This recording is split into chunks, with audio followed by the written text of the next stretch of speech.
ကားဆိုတာမကောင်းတာပြောရင်ကြီးကျယ်တဲ့အပြစ်ရှိတယ်လို့ကောင်းတာပြောလို့ရှိရင်ကြီးကျယ်တဲ့အကျိုးရှိတယ်ဘလောက်တန်ဖိုးရှိတယ်လို့ပြောလို့မရအောင်တန်ဖိုးရှိတယ်အကျိုးရှိကျင်တယ်ဆိုလို့ရှိရင်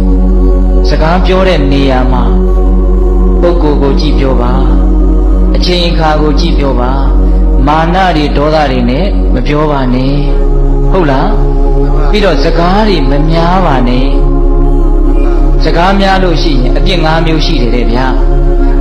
နံပါတ်1ပြောရင်နဲ့အပူတွေအလူတွေပါသွားရောအဲ့ဒါလိမ်လေတဲ့စကားမှုသာဝါဒကံထိုက်တတ်တယ်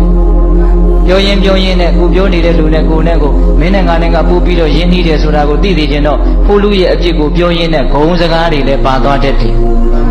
ဟုတ်လားပြောရင်နဲ့စိတ်လိုက်မှဖြစ်ပြီးတော့ကြမ်းထမ်းနေလည်းထွက်သွားတတ်တယ်ပရုဒဝါစာ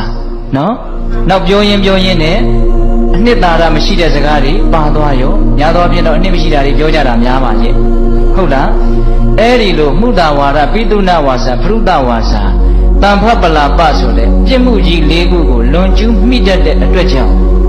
တန်တရားမှာမကောင်းတဲ့ဘဝတွေကိုရတတ်တယ်တဲ့အပြစ်၅မျိုး